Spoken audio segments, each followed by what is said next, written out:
அன்பிற்கினிய சகோதர சகோதரிகளை நம் அனைவர் மீதும் ஏக இறைவனுடைய அமைதியும் கருணையும் உண்டாகட்டுமாக. அஸ்ஸலாமு அலைக்கும் வரஹ்மத்துல்லாஹி வபரகாத்துஹு.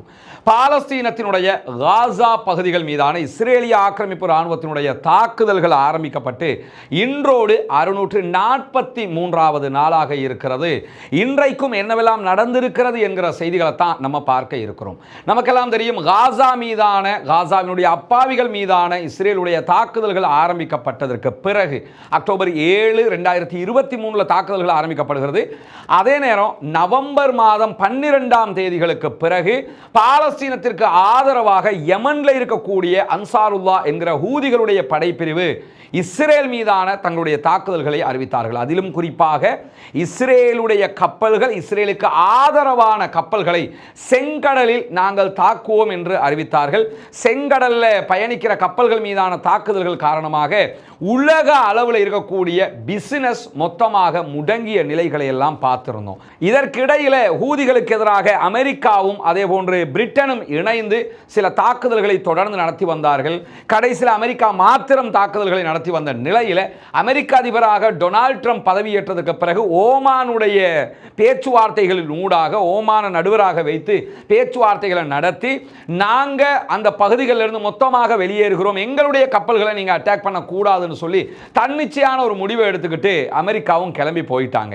போனதற்கு பிறகும் பாலஸ்தீனம் மீதான தாக்குதல்கள் நிறுத்தப்படாத பட்சத்தில் நாங்கள் தொடர்ந்தும் இஸ்ரேல் மீது தாக்குதல்களை நடத்துவோம், இஸ்ரேலுடைய கப்பல்கள் மீது தாக்குதல்கள் நடத்துவோம், இஸ்ரேலுக்கு ஆதரவான கப்பல்கள் மீது தாக்குதல்களை நடத்துவோம் என்று அறிவித்தது ஹூதிகளுடைய படைப்பிரிவு. அந்த அடிப்படையில் இந்த வாரத்துக்குள்ள மாத்திரம் 2 கப்பல்கள் மீது அவர்கள் தாக்குதல்களை நடத்தி இருக்கிறார்கள். 2 கப்பல்களை மூழ்கடித்திருக்கிறார்கள். எனக்கு பின்னால் தெரியக்கூடிய இந்த கப்பலை நீங்க பார்க்குறீங்க. தற்போது மொத்தமாக இந்த கப்பல் மூழ்கிடுச்சு. கடைசியாக மூழ்குகிற ஒரு நிலையத்தான் நீங்க பார்க்குறீங்க. இந்த கப்பல் மீதான தாக்குதலும் அகோரமான தாக்குதலாக இருந்தது. கிட்டத்தட்ட 6 ஆளில்லாத போட் மூலமாக இந்த தாக்குதல்களை அவர்கள் நடத்தி இருந்தார்கள். சரியாக இருந்தால் இந்த தாக்குதல்களை சம்பந்தப்பட்ட கப்பல் தடுத்திருக்க வேண்டும், அல்லது ஹூதிகளுடைய கருத்துக்களை கேட்டு அவங்க பின்வாங்கி இருக்கணும்.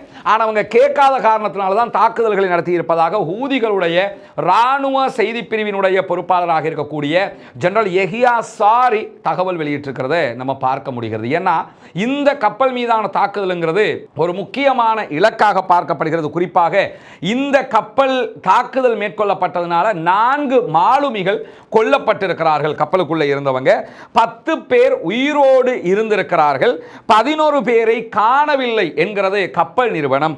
அதே நேரத்தில் 6 பேரை ஹூதிகள் பணைய கைதிகளாக பிடித்து சென்றிருப்பதான செய்திகள் வெளியாகி இருக்கிறது. இதில் என்ன கவனிக்கணும்னா, கப்பல் மூழ்க ஆரம்பிச்சுக்கிட்டு இருக்கும் போதே அதில் இருந்த 6 பேர் அவங்க பிடிச்சிட்டு கிளம்பிட்டாங்க. அந்த வீடியோக்களை எல்லாம் அவங்க வெளியிட்டிருக்கிறாங்க. கப்பலுக்குள்ள அவங்க போறாங்க, அட்டாக் நடந்து கப்பலை எரிஞ்சுக்கிட்டு இருக்குது. அல் ஜசீரா வெளியிட்டிருக்கக்கூடிய வீடியோவை நீங்க பார்த்தீங்கன்னா, அல் ஜசீராவினுடைய வீடியோவில் அந்த கப்பல் மூழ்குகிற காட்சிகள் காட்டப்படுகிற அதே நேரம் இந்த பகுதிகளில் அவங்க ஹெலிகாப்டர்ல வந்து இறங்கி, ஹூதிகளுடைய படைப்பிரிவு ஹெலிகாப்டர்ல வந்து இறங்குறாங்க. இறங்கி என்ன பண்றாங்கன்னா, அந்த பகுதிகளை ஃபுல்லா கப்பலை சர்ச் பண்ணிட்டு அதுல இருந்து அவங்கள்ட்ட யாரெல்லாம் கிடைக்கிறாங்களோ அதுல 6 பேர் அவங்கள்ட்ட உயிரோட கிடைக்கிறாங்க. 6 பேரையும் அவர்கள் பணைய கைதிகளாக பிடித்து விட்டு சென்று விட்டார்கள். ஏற்கனவே கேலக்ஸி லீடர் என்கிற ஒரு கப்பலை முதல்ல அவங்க கைப்பற்றினாங்க. நமக்கு தெரியும், இது வந்து நவம்பர் மாதம் 15களுக்கு பிறகே அவங்க கைப்பற்றிட்டாங்க. அதுல இருந்த 20 பேரை 400 நாட்கள் தடுத்து வைத்து விட்டு பிறகு அவங்க விடுதலை பண்ணி இருந்தாங்க. ஜப்பானுக்கு சொந்தமான கப்பலாக அது அறியப்பட்ட நிலையில தான் தற்போது இந்த கப்பல் மீதான தாக்குதல்கள் நடத்தப்பட்டிருக்கிறது. இதிலே 6 பேரை அவர்கள் பணைய கைதிகளாக பிடித்திருக்கிறார்கள், 11 பேரை காணவில்லை, 10 பேர் உயிரோடு மீட்கப்பட்டிருப்பதாக ஐரோப்பாவினுடைய கடற்பிரிவு சொல்லி இருக்கிறது. இந்த நிலையில தான் இந்த வாரம் செங்கடல்ல மொத்தமாக 2 கப்பல்களை அவர்கள் மூழ்கடித்திருக்கிறார்கள். இதே நிலையில பென்குரியன் விமான நிலையத்தின் மீதும் அவர்கள் தாக்குதல்களை நடத்தி வருகிறார்கள். இந்த கப்பலை பொறுத்தவரை இது கிரீஸுக்கு சொந்தமான கப்பல். லைபீரியாவினுடைய கொடியோடு தான் இந்த கப்பல் பயணித்துக் கொண்டிருந்தது. ஆனால் இந்த கப்பல் எயிலாது துறைமுகத்தை நோக்கித்தான் போய்கொண்டிருந்த உம்முல் ரஷ்ராஷ் என்று சொல்லுவாங்க. ஈலாது துறைமுகம் என்பது இஸ்ரேலுடைய ஒரு இதயமாக பார்க்கப்படுகிற துறைமுகம்.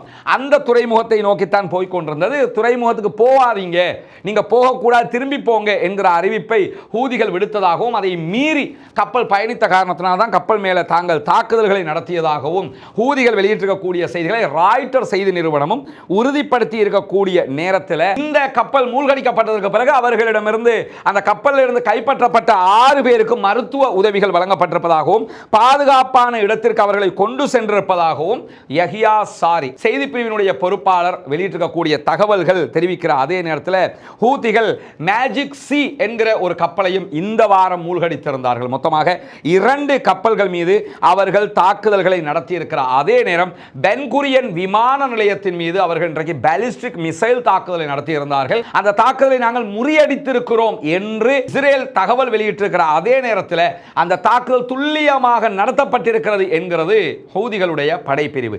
எது எப்படி போனாலும் பென்குரியன் விமான நிலையம் 3 மணி நேரங்களுக்கு மேலாக மூடப்பட்டிருந்தது, வான்பரப்புகள் மூடப்பட்டிருந்த செய்திகளும் இன்றைக்கு வெளியாகி இருக்கக்கூடிய நிலையில தான் அன்சாருல்லா ஹூதிகளுடைய தலைவராக செயல்படக்கூடிய அப்துல் மலிக் அல் ஹூதி ஒரு கருத்தை வெளியிட்டிருக்கிறார். அதில் அவர் என்ன சொல்றாருன்னு சொன்னா, காசா மக்களுக்கான எங்களுடைய ஆதரவு எப்போதும் தொடர்ந்து வருகிறது. இந்த வாரத்தில் மாத்திரம் நாங்கள் பாலிஸ்டிக் ஏவுகணைகள், ட்ரோன்கள், அதே போன்று ஆளில்லாத போட்டுகள் மூலமாக, ட்ரோன் தான் அதுவும் ஆளில்லா போட்டுன்னா ட்ரோன் அர்த்தம், இதன் மூலமாகவும் தாக்குதல்களை நடத்தி இருக்கிறோம். குறிப்பாக இஸ்ரேலுடைய துறைமுகத்திற்கு செல்கிற கப்பல்களுக்கு நாங்கள் தொடர்ந்து எச்சரிக்கை விடுத்து வருகிறோம். தடையை மீறி யார் பயணித்தாலும் அவர்கள் மீது தாக்குதல் தொடரும் என்று சொல்லியிருக்கிறார்கள். இந்த ஹூதிகளை பொறுத்தவரையில் ஒரு ரப்பர் மாதிரி ஆட்கள் இவங்க. நம்ம ஒரு ரப்பர் பந்தை செவரில் அடித்தோம்னா எப்படி திரும்ப ரிட்டர்ன் வந்துக்கிட்டு இருக்குமோ அதே மாதிரி ஆட்கள் தான் இவங்க. இவங்க மேலே இஸ்ரேல் பல தாக்குதல்கள் நடத்தினாங்க. அமெரிக்கா இருக்கும்போது அமெரிக்காவினுடைய F-35 விமானங்களே குண்டுவீச்சு தாக்குதல்கள் நடத்தியிருந்தது. எவ்வளவு நடத்தினாலும் ஹூதிகள் பாலிஸ்டிக் ஏவுகணைகளை பூமிக்கடியிலே தயாரிக்கிறார்கள். அதற்குரிய ஏற்பாடுகளை அவர்கள் செய்திருக்கிறார்கள். ஹூதிகள் பலம் வாய்ந்த கட்டமைப்பை வைத்துக் கொண்டிருக்கிறதுனால அவர்களை இவர்களால் தடுக்க முடியாமல் இருக்கிறது என்பதுதான் ஹூதிகள் வெற்றிக்கு காரணமாக இருக்கிறது. ஹூதிகளை பொறுத்தவரை செங்கடல்ல வருகிற கப்பல்களை மொத்தமாக தடுக்கிற காரியத்தில் மீண்டும் ஈடுபட்டிருக்கிறார். ஒரே வாரத்தில் 2 கப்பல் மூழ்கடிக்கப்படுகிறதுங்கிறது ஒரு சாதாரணமான விஷயம் கிடையாது. எனவே காசாவில் யுத்த நிறுத்தம் ஏற்பட்டால் மாத்திரம்தான் இதற்குரிய தீர்வு கிடைக்கும் என்பதையும் நம்ம புரிந்து கொள்ளுகிற அதே நேரத்தில் இன்றைக்கும் காசாவில் இஸ்ரேலிய ஆக்கிரமிப்பு ராணுவம் நடத்தியிருக்கக்கூடிய தாக்குதல்களில் 82 அப்பாவிகள் படுகொலை செய்யப்பட்டிருக்கிறார்கள், கொல்லப்பட்டிருக்கிறார்கள், ஷஹீதாகி இருக்கிறார்கள். அல்லாஹ் தஆலா அவர்களுடைய மரணத்தை ஏற்றுக்கொள்ள வேண்டும், அவர்களுக்கு ஷஹீதுடைய அந்தஸ்தை கொடுக்க வேண்டும். இணைவைக்காத பட்சத்தில் அவர்கள் ஷஹீத் என்கிற அந்தஸ்தை பெறுவார்கள் இன்ஷா அல்லாஹ். நபிமொழிகள் நமக்கு கற்றுத்தருகிற அழகான பாடமும் அதுதான். எனவே அல்லாஹ் தஆலா அவர்களை புரிந்து கொள்ள வேண்டும் என்கிற பிரார்த்தனையோடு 247 அப்பாவிகள் படுகாயம் அடைந்திருக்கிறார்கள் இன்றைக்கும் காசாவுக்குள்ளே நடத்தப்பட்டிருக்கக்கூடிய தாக்குதல்கள் என்கிற செய்திகளை தாண்டி காசாவினுடைய ஹெல்த் மினிஸ்ட்ரி, சுகாதார அமைச்சகம் வெளியிட்டிருக்க கூடிய அறிக்கைகளில் 55,000 கர்ப்பிணி பெண்கள் தேவையான மருந்துகள் இல்லாமல் தத்தளிக்கிறார்கள் என்கிற சோகமான ஒரு கதையையும் இன்றைக்கு வெளியிட்டிருக்கிறது. என்னன்னா, நமக்கு தெரியும் கர்ப்பிணிகளாக இருக்கிறவங்களுக்கு நிறைய வைட்டமின் தேவைப்படும், அதே போன்று அயன் மெடிசின் தேவைப்படும், இப்படி பல மெடிசின்ஸ் அவங்களுக்கு தேவைப்படும்.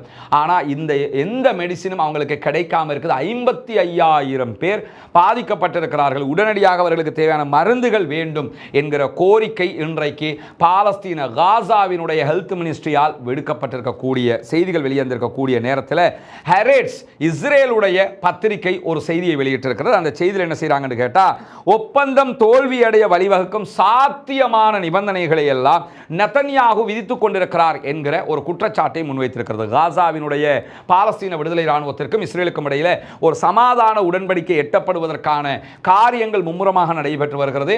அமெரிக்கா, கத்தார், ஈஜிப்ட் இணைந்து இந்த சமாதான பேச்சுக்களை நடத்தி கொண்டிருக்கிறார்கள். அமெரிக்காவுக்கே சென்று கத்தாருடைய தூதுக்குழு விளக்கங்கள் எல்லாம் சொன்னதுக்கு பிறகுதான் நெதன்யாகுவும் ட்ரம்பும் சந்திச்சு பேசினாங்க. இந்த நிலையில தற்போது தோஹா கத்தாரில் மறைமுக பேச்சுவார்த்தை நடைபெற்று வருகிறது. மறைமுக பேச்சுவார்த்தை என்னன்னா, ஒரே பில்டிங்குள்ள 2 ரூம்ல 2 தரப்பும் இருந்துக்கிறவாங்க. நடுவர்கள் தரப்பு 2 தரப்போடையும் மாறி மாறி பேசிக்கிட்டு இருப்பாங்க. நேருக்கு நேர் ஃபேஸ் டு ஃபேஸ் பேச மாட்டாங்க. இதுதான் மறைமுக பேச்சுவார்த்தைங்கிறது. இந்த மறைமுக பேச்சுவார்த்தை மும்முரமாக நடக்கிற நேரத்தில் இஸ்ரேலுடைய ஹெரேட்ஸ் பத்திரிகை வெளியிட்டிருக்கக்கூடிய குற்றச்சாட்டு என்னன்னு சொன்னா, இந்த ஒப்பந்தமும் சாத்தியப்பட்டுவிடக் கூடாது, சமாதானம் வந்துடக்கூடாது என்பதில் நெதன்யாகு கவனமாக இருக்கார். சமாதானம் வந்தா அடுத்து தேர்தல் நடத்த வேண்டும், தேர்தல் நடத்தினால் நெதன்யாகு பதவி இழப்பார் என்பதால் தன்னுடைய பதவியை தக்க வைத்துக் கொள்வதற்காக காசா மக்கள் செத்துக் கொண்டிருக்கிறார்கள், காசா மக்கள் கொல்லப்பட்டுக் கொண்டிருக்கிறார்கள், இஸ்ரேல் மீதும் பல தாக்குதல்கள் நடத்தப்படுகிறது என்கிற குற்றச்சாட்டை இன்றைக்கு அவர்கள் முன்வைத்திருப்பது மட்டுமல்லாமல் தொடர்ந்து என்ன சொல்றாங்கன்னா, காசாவில் நம்முடைய வீரர்கள் கொல்லப்பட்டுக் கொண்டிருக்கிறார்கள், இருக்கிறார்கள், கொலை செய்யப்பட்டு கொண்டிருக்கிறார்கள். இஸ்ரேலுடைய இராணுவம் கொல்லப்பட்டு கொண்டிருக்கிறது. இஸ்ரேலுடைய அதிகாரிகள் விருந்துகளிலும் மதுபான கேளிக்கைகளிலும் பங்கெடுத்து கொண்டிருக்கிறார்கள். எப்படி குற்றச்சாட்டு பார்த்தீங்கன்னா, நம்ம மக்கள் அங்கே செத்துக்கிட்டு இருக்கிறான், யுத்தம் பண்ணி காசாவில் ஒவ்வொரு நாளும் சாகிறான். ஆனால் அதிகாரிகளும் அரசாங்கத்தினுடைய முக்கியஸ்தர்களும் மதுபான விருந்துகளிலும் கேளிக்கை விருந்துகளிலும் பங்கெடுத்து கொண்டிருக்கிறார்கள். பிரதமர் வாஷிங்டனில் இருக்கிறாரு, அவரும் ஒரு டூரில் தான் இருக்கிறாரு. இந்த மாதிரியான ஒரு நேரத்தில் வாஷிங்டனில் இருந்துக்கிட்டு நாங்கள் ஒப்பந்தத்தை பற்றி பேசிக்கிட்டு இருக்கிறோம்னு சொல்கிறாரு. அப்படி பேசுகிறவர் கடைசியில் ஒப்பந்தத்தை தோல்வி அடைய செய்கிற விதமான நிபந்தனைகளையும் தொடர்ந்து வைத்துக் கொண்டே இருக்கிறார். இது இஸ்ரேல் என்கிற நாட்டுக்கு மிகப்பெரிய அவமானம் என்கிறது ஹெரேட்ஸ் பத்திரிகை. ஒரு முதுகெலும்புள்ள பத்திரிகை, ஒரு தைரியமான பத்திரிகை என்று சொல்லலாம். ஏன்னா இஸ்ரேலுடைய பிரதமருக்கு எதிராக இப்படியெல்லாம் கருத்துக்களை, ஆல்ரெடி இவங்களுக்கு எதிராக 1000 வழக்கு இருக்குது. இந்த பத்திரிகையினுடைய ஓனர் லண்டனை சேர்ந்தவர். ஆனால் இந்த பத்திரிகைக்கு நிறைய கட்டுப்பாடுகளை இஸ்ரேல் விதித்து கொண்டே இருக்கிறது. அப்படியான சூழலில் தான் வெளிப்படையாகவே இது மிகப்பெரிய அவமானம், இந்த யுத்த நிறுத்தத்தை தடுக்கிறதுக்கு ட்ரை பண்ணுறாரு நெத்தன்யாகு என்கிற குற்றச்சாட்டை ஹெரேட்ஸ் பத்திரிகை முன்வைத்திருப்பது மட்டுமல்லாமல், டொனால்ட் ட்ரம்ப் அமெரிக்க அதிபர் நாங்கள் சமாதானம் ஒன்றை நெருங்கிக் கொண்டிருக்கிறோம் என்று இன்றைக்கும் சொல்லி இருக்கக்கூடிய நேரத்தில் தான் ஒரு விரிவான ஒப்பந்தத்தை நாங்கள் எட்ட முடியாது என்கிறார் பெஞ்சமின் நெத்தன்யாகு, இஸ்ரேலுடைய பிரதமர். ஹெரேட்ஸ் பத்திரிகை எதை சொன்னதோ அது அப்படி அவருடைய அலுவலகம் இன்னைக்கு சொல்லியிருக்கிறாங்க. ஒரு விரிவான ஒப்பந்தத்துக்கு நாங்கள் போக ரெடி இல்லை, நாங்கள் நிரந்தர யுத்த நிறுத்தம் பற்றி பேசுறதுக்கு ரெடியாக இருக்கிறோம், ஆனால் கிறிஸ்டல் கிளியராக ஒரு ஒப்பந்தத்துக்கு நாங்கள் போக ரெடி இல்லைங்கிறார். அப்படின்னா என்ன அர்த்தம்னு கேட்டால், பாலஸ்தீன விடுதலை அமைப்பு இன்றைக்கு வெளியிட்டிருக்கக்கூடிய அறிக்கைகளை மிக தெளிவாக சொல்லியிருக்கிறாங்கன்னு சொன்னால், விரிவான ஒரு ஒப்பந்தம் வர்றதா இருந்தால் தான் நாங்கள் தயாராக இருக்கிறோம், தொடர்ந்தும் நடைபெறுகிற பேச்சுவார்த்தைகளில் அதை உறுதிப்படுத்துறதுக்காக நாங்கள் முயற்சி பண்ணுகிற அதே நேரத்தில் ஒரு ஒப்பந்தம் எட்டப்பட வேண்டும். அந்த ஒப்பந்தத்தினூடாக ஆக்கிரமிப்பு முடிவுக்கு வர வேண்டும். காசாவுக்குள்ள இருக்கக்கூடிய இஸ்ரேலிய ஆக்கிரமிப்பு ராணுவம் மொத்தமாக வெளியேற வேண்டும். எங்களுக்கு தேவையான உதவிகள், உணவுகள், மருந்துகள் உள்ளே வர வேண்டும். இப்படி வந்தால் மாத்திரம்தான் நாங்கள் எதையும் செய்வோம். இதுவரைக்கும் தேவையான நெகிழ்வு தன்மைகளை காட்டியிருக்கிறோம். 10 உயிருள்ள பணைய கைதிகளை விடுவிப்பதற்கு நாங்கள் தயார் என்று சொல்லி இருக்கிற அதே நேரம் எங்களுக்கு தேவையான உதவிகள், ஆக்கிரமிப்பு ராணுவம் வெளியேறுவது, நிரந்தரமான யுத்த நிறுத்தம், இதைத்தான் நாங்கள் கேட்டுக்கிட்டு இருக்கிறோம். இதுக்கு ரெடிண்டா மட்டும்தான் நாங்கள் அதை செய்வோம்ங்கிறாங்க பாலஸ்தீன விடுதலை ராணுவம். ஆனால் இஸ்ரேலுடைய பிரதமர் நாங்க நிரந்தர யுத்த நிறுத்தம் பேச்சுக்கு நாங்க ரெடி இல்லை, எங்க பணைய கைதிகளை மட்டும் தாங்க நிற்கிறார் என்று கேட்டால், அப்படி கேட்டால் தான் இந்த சமாதானம்ங்கிறது சாத்தியப்படாமல் இருக்கும். அவர் அந்த மாதிரி ஒரு நிபந்தனை முன் வச்சார் என்று சொன்னாதான் என்ன ஆகும்னு சொன்னால் சீஸ்ஃபயர் வராமல் இருக்கும். வராமல் இருந்தால் மீண்டும் யுத்தம் என்று காலம் போகும், இவர் பதவியில் இருக்கலாம்ங்கிறதுக்காக இந்த வேலையை செய்ய பார்க்கிறாருங்கிறது மிக தெளிவான குற்றச்சாட்டாக இஸ்ரேலிய பத்திரிகைகள் வைக்கிற அதே நேரம் பாலஸ்தீன விடுதலை இராணுவமும் அதை மிக தெளிவாக எங்களுடைய நிலைப்பாடு இதுதான் சொல்லியிருக்கிறாங்க. அவங்களுடைய அந்த நிலைப்பாட்டிலிருந்து அவங்க மாறக்கூடாது என்பதும் நாமே புரிந்து வைத்திருக்கக்கூடிய ஒரு யதார்த்தம். ஏன்னா அவங்க மாறிட்டாங்கன்னா இவ்வளவு காலம் யுத்தம் பண்ணினதுக்கு எந்த பலனும் இல்லாமல் போய்விடும் என்கிற நிலையில் இஸ்ரேலுடைய ஊடகங்கள் வெளியிட்டிருக்கக்கூடிய இன்னும் ஒரு செய்தியில் நமக்கு தெரியும், ஃபத்தாஹினுடைய தலைவர் இவர் தான் பாலஸ்தீனத்தினுடைய ஜனாதிபதி என்று சொல்லிக்கிட்டு ஒரு பொம்மை இது சொல்லிக்கிட்டு இருக்குது. எந்த ஒரு அதிகாரமும் கிடையாது. வெஸ்ட் பேங்க்ல பாலஸ்தீன விடுதலை போராளிகளே தேர்தலில் 2010க்கு முன்னாடி ஜெயிச்சிட்டாங்க. அந்த வெற்றியை கூட கொடுக்காம சாகிற வரைக்கும் நானே பதவியில் இருப்பேன். சில பேர் இருப்பாங்கல்ல, இந்த பள்ளிவாசல் நிர்வாகங்களை நீங்கள் பார்க்க முடியும், கட்சிகளை பார்க்க முடியும், இயக்கங்களை பார்க்க முடியும், சாகிற வரைக்கும் கொத்தடிமை அவங்களே தான் தலைவராக இருப்பாங்க. அது மாதிரி தான் மஹமூத் அப்பாஸும் சாகிற வரைக்கும் அவர் தான் தலைவருங்கிற மாதிரி இருந்துகிட்டு இருக்கிறாரு. அந்த மஹமூத் அப்பாஸ் என்ன விரும்புகிறாராம்னு சொன்னா, பாலஸ்தீன விடுதலை இராணுவத்தினுடனான இஸ்ரேலுடைய சமாதான பேச்சுவார்த்தைகளில் அவங்களும் பங்கெடுக்கணுமா? எதுக்கு? இருக்கிறத விட்டு கொடுத்துட்டு வர்றதுக்கா? அவங்க எதுக்கு வர பார்க்குறாங்கன்னு சொன்னால், இஸ்ரேலுடைய தூண்டுதலில் தான் வர பார்க்குறாங்க. பாலஸ்தீன விடுதலை இராணுவம் மிக தெளிவாக இருக்கிறார்கள், நிரந்தர யுத்த நிறுத்தம் என்கிறதுக்கு நீங்கள் ஓகேண்டா மட்டும்தான் நாங்கள் சமாதானத்துக்கு வருவோம்னு. அதை கெடுக்கணும் இல்லை, இப்போ கெடுக்கிறதுக்காக நாங்களும் வரப்போகிறோம் என்று சொல்லி இவர் கோரிக்கை விடுத்திருப்பதாக இன்றைக்கு இஸ்ரேலுடைய ஊடகங்கள் தகவல் வெளியிட்டு கொண்டிருக்கிறது. ஆனால் அப்படியான ஒரு நிலை வந்தால் இந்த ஷைத்தான்களை பொறுத்தவரையில் இந்த பாலஸ்தீனத்தினுடைய இவ்வளவு பெரிய அழிவுக்கும் காரணமாக இருப்பது இந்த மஹமூத் அப்பாஸுடைய குரூப் தான். குறிப்பாக சொல்லப்போனால் இன்றைக்கு வெளியாகி இருக்கக்கூடிய ஒரு செய்தியிலேயே நம்ம அதை புரிஞ்சு கொள்ள முடியும். என்னன்னு சொன்னால், இன்றைக்கு வெஸ்ட் பேங்க் பகுதிகளில் இஸ்ரேலிய இராணுவத்தினுடைய ஒருத்தனை பாலஸ்தீன விடுதலை அமைப்பை சேர்ந்த 3 பேர் கொன்று விட்டார்கள், தாக்குதல் நடத்தி. கொன்றதோடு அதில் முக்கியமான ஒருத்தரை மஹமூத் அப்பாஸினுடைய ஆட்கள் இருக்கிறாங்களா இல்லையா, படை, அந்த வெஸ்ட் பேங்க்ல இருக்கக்கூடிய போலீஸ் படை மஹமூத் அப்பாஸுடைய படை, அந்த படை உடனடியாக சுட்டு கொண்டிருக்கிறது. அவங்க சுட்டு கொண்டது யாரை? வெஸ்ட் பேங்க்ல இருக்கக்கூடிய மஹமூத் அப்பாஸுடைய ஆட்களையா? இல்லை, இஸ்ரேல் வந்து அநியாயம் பண்ணுறான், அவங்கள தான் கொண்டிருக்கிறாங்க. அவங்கள கொன்றாங்கிறதுக்காக விசுவாசம் காட்டி இந்த குரூப் அவரை கொண்டிருக்கிறது என்கிற செய்தி நம்ம பார்க்கிறோம். அந்த அளவுக்கு இஸ்ரேலுடைய 100% கலப்பில்லாத அட்மார்க்கு இஸ்ரேலி விசுவாசி தான் இந்த மஹமூத் அப்பாஸ்ங்கிறவன்.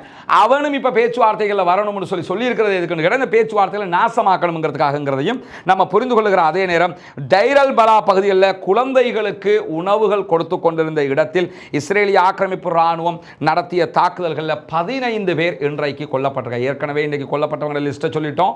இது குழந்தைகளுக்கான உணவு கொடுக்கிற ஒரு மையத்தில் தாக்குதல் நடத்தியிருக்கிறாங்க. குழந்தைகள் அதை கூட பார்க்காம கொள்றான்னு சொன்னா இவனை அல்லாஹ்வை தவிர இவர்களுக்கு எதிராக நம்ம கேட்கறதுக்கு வேறு இடம் கிடையாது. அல்லாஹ்விடத்தில் இவர்களுக்கு எதிராக கோரிக்கையை முன்வைத்துக் கொண்டே இருங்கள், பிரார்த்தனை செய்து கொண்டே இருங்கள் என்கிற கோரிக்கையை தான் நம்மளும் இந்த இடத்துல முன்வைக்க முடியும் என்கிற நிலையில இன்றைக்கு ஐரோப்பிய ஒன்றியம் யூரோப் யூனியனுக்கும் இஸ்ரேலுக்கும் இடையில ஒரு ஒப்பந்தம் எட்டப்பட்டிருப்பதான செய்தி ஒன்று வெளியாகி இருக்கிறது. அந்த செய்தி என்ன சொல்லுதுன்னு கேட்டால் யூரோப் யூனியனும் இஸ்ரேலும் காசாவுல உதவிகளை வழங்குவதற்காக ஒரு ஒப்பந்தம் செய்திருக்கிறார்கள். தினசரி உதவிகளை கொடுப்பதற்கு இஸ்ரேல் ஒப்புக்கொண்டிருக்கிறது என்கிற ஒரு செய்தி. ஆனால் இந்த செய்தியினுடைய விரிவாக்கம் இன்னும் வரல. இப்படி ஒன்று வருமாக இருந்தால் சந்தோஷம். யூரோப் யூனியன் உள்ள வருவாங்கன்னா அவர்கள் கொடுக்கிற உணவுகளை நம்ம கொஞ்சம் நம்ப முடியும். அப்படி இருக்கிற நேரத்தில் யூரோப் யூனியனுக்கு அனுமதி கொடுக்கப்பட்டிருக்கிறது என்கிற செய்தி ஒரு சிறிய செய்தியாக தான் வந்திருக்கிறது. ஒரு மிகப்பெரிய செய்தியாக அது வரல. பொறுத்திருந்து பார்ப்போம். இந்த செய்தியினுடைய விரிவான செய்திகள் வருகிற போது அவற்றையும் உங்களுக்கு நம்ம கொண்டு வந்து தருவதற்கு தயாராக இருக்கிற அதே நேரம் இன்றைக்கு இஸ்ரேலிய ஆக்கிரமிப்பு ராணுவம் ஒரு செய்தியை வெளியிட்டிருக்கிறது. அது என்ன செய்தினா, பாலஸ்தீன விடுதலை ராணுவத்தினுடைய உளவு பிரிவு இஸ்ரேலுடைய ராணுவம் காசாவுக்குள் எங்கெல்லாம் இருக்கிறது, எப்படி செயல்படுகிறது என்கிற உளவு தகவல்களை துல்லியமாக பெற்றுக்கொண்டிருக்கிறார்கள். எனவே தான் அவங்க என்ன பண்றாங்கன்னு கேட்டால் பல்வேறு இடங்களில் இஸ்ரேலிய ஆக்கிரமிப்பு ராணுவத்திற்கு எதிராக துல்லியமான தாக்குதல்களை நடத்த முடிகிறது. இந்த தாக்குதல்களுக்கு காரணமாக அவர்களுடைய ராணுவ பிரிவினுடைய உளவு பிரிவு பலமாக இருக்கிறதா அவதானிக்க முடிகிறது. யோசிச்சு பாருங்க, இஸ்ரேல் காசாவினுடைய பல இடங்கள் போர்சஸ் இறக்கி வச்சிருக்கிறான். இவங்க பங்கருக்குள்ள தான் இருக்கிறாங்க. இருந்துகிட்டு இஸ்ரேலுடைய போர்சஸை பத்தி துல்லியமான உளவு தகவல்களை சேகரித்திருப்பது மட்டுமல்லாமல் அவங்க என்ன பண்றாங்கன்னா தாக்குதல்களையும் உச்சமாக ரொம்ப ஒழுங்கமைக்கப்பட்ட வகையில் துப்பாக்கி சூடுகளை எல்லாம் நடத்தி கொண்டிருக்கிறார்கள். டேங்க் எதிர்ப்பு அட்டாக்குகளை பண்ணிக்கிட்டு இருக்கிறாங்க. இதுக்கெல்லாம் காரணம் அவர்களுடைய உளவு தகவல்கள் துல்லியமாக கிடைக்கிறது என்று இன்றைக்கு இஸ்ரேலுடைய வாலா நியூஸ் ஏஜென்சியே அவர்களுடைய வெக்கங்கட்ட தனத்தை எழுத்தில் வடித்திருப்பதை நாம் பார்க்க முடிகிறது. அதே நேரம் பாலஸ்தீன விடுதலை ராணுவத்தினுடைய யுத்தம் செய்கிற குழுக்கள் திறமையான நிர்வாகத்தை கொண்டிருக்கின்றன என்கிற செய்திகளையும் வாலா நியூஸ் ஏஜென்சி இன்றைக்கு வெளியிருக்கு. ஏன்னா இந்த கடைசி 2 மாசமா நீங்க பார்த்தீங்கன்னா இஸ்ரேலுக்கு எதிரான தாக்குதல்கள் உக்கிரமாக இருக்க, குறிப்பாக 2 மாசம்னு கூட இல்லை, இந்த ஈரான் இஸ்ரேல் யுத்தம் 12 நாள் நடந்துச்சா இல்லையா, இந்த 12 நாளைக்குள்ளாக நிறைய சேஞ்சஸ் பண்ணியிருக்கிறாங்க பாலஸ்தீன விடுதலை ராணுவம். அந்த கேப்பை பயன்படுத்தி ஒன்றோ அவர்கள் எங்கிருந்தோ ஆயுதங்களை கூடுதலாக பெற்றுக்கொண்டிருக்கிறார்கள், அல்லாது போனால் அவங்க இருந்த ஆயுதங்களை கரெக்டாக ஷஃபல் பண்ணி அந்தந்த அமைப்புகளுக்கு திரும்ப விநியோகிச்சிருக்கிறாங்க. ஏன்னா பாலஸ்தீன விடுதலை ராணுவத்தினுடைய 14 குழுக்கள் இருக்கிறாங்க. 14 குழுக்களும் தற்போது களத்தில் நிற்கிறாங்க, நின்று பல இடங்களில் தாக்குதல்கள் நடத்துறாங்க. அதனால தான் இஸ்ரேலுடைய வாலா நியூஸ் ஏஜென்சி என்ன சொல்றாங்கன்னு கேட்டால் அவர்களுடைய படைப்பிரிவுகளை சரியாக ஒழுங்கமைத்திருக்கிறார்கள். இஸ்ரேல் ராணுவத்திற்கு எதிரான தாக்குதல்களை அவர்கள் உக்கிரமாக நடத்துவதற்கு காரணம் பாலஸ்தீன விடுதலை ராணுவம் தங்களுடைய படைப்பிரிவுகளை ஒழுங்கமைத்துக் கொண்டதுதான். எனவே அவர்களோடு நாங்கள் ஃபர்ஸ்ட்டுக்கு எப்படி அக்டோபர் 7, 2023 தாக்குதல்களை நாங்கள் ஆரம்பித்தோமோ அதே மாதிரி இப்போ ஃப்ரெஷ்ஷாகவே சண்டையிட வேண்டி இருக்குது. ஏன்னா ஃப்ரெஷ்ஷாக வந்த மாதிரி புதிய குழுக்களை இறக்கி அட்டாக் பண்ணிக்கிட்டு இருக்கிறாங்க. வித்தியாசமான அட்டாக்காக வேற இருக்கிறது என்கிற தகவல்களையும் இஸ்ரேலுடைய வாலா நியூஸ் ஏஜென்சியை வெளியிட்டிருப்பதை நாம் பார்க்க முடிகிறது. இன்றைக்கு வந்திருக்கக்கூடிய மிக முக்கியமான செய்திகளை தான் உங்களோடு நாம் பகிர்ந்து கொண்டிருக்கிறோம். எனவே பாலஸ்தீனம் வெற்றி பெற வேண்டும், பாலஸ்தீனம் சுதந்திரம் அடைய வேண்டும், பாலஸ்தீன மக்களும் நம்மை போன்ற நிம்மதியானவர்களாக மாற வேண்டும், வாழ வேண்டும் என்கிற உயரிய பிரார்த்தனைகளோடு பாலஸ்தீன அப்பாவிகளுக்காக பிரார்த்திக்கிற அதே நேரம் இஸ்ரேலிய ஆக்கிரமிப்பு ராணுவத்திற்கு எதிராக குனூத்து நாசிலாவை ஓத மறந்து விடாதீர்கள், தவறி விடாதீர்கள். நாளைய தினம் புனிதமிக்க வெள்ளிக்கிழமையாக இருக்கிறது. இன்ஷா அல்லாஹ் வெள்ளிக்கிழமைகள் நபிகள் நாயகம் ஸல்லல்லாஹு அலைஹி வஸல்லம் அவர்கள் மீது நிறைய செலவாத்துக்களை சொல்லுங்க. ரசூலுல்லாஹி ஸல்லல்லாஹு அலைஹி வஸல்லம் அவர்கள் மேலே செலவாத்து சொல்லுமாறு அல்லாஹ்வுடைய தூதர் ஸல்லல்லாஹு அலைஹி வஸல்லம் அவர்கள் நமக்கு கற்றுத் தந்திருக்கிறார்கள். அதே நேரம் பாலஸ்தீன மக்களுக்காக பிரார்த்திக்கிற அதே நேரம் இஸ்ரேலிய ஆக்கிரமிப்பு ராணுவத்திற்கு எதிராக உங்களுடைய 5 வேளை தொழுகைகளிலும் குனூத்து நாசிலாவை ஓத மறந்து விடாதீர்கள். ஜனநாயக ரீதியாக பாலஸ்தீன மக்களுக்காக தினமும் குரல் எழுப்புவோமாக. வாஹிர் தஅவானா அல்ஹம்துலில்லாஹி ரப்பில் ஆலமீன்.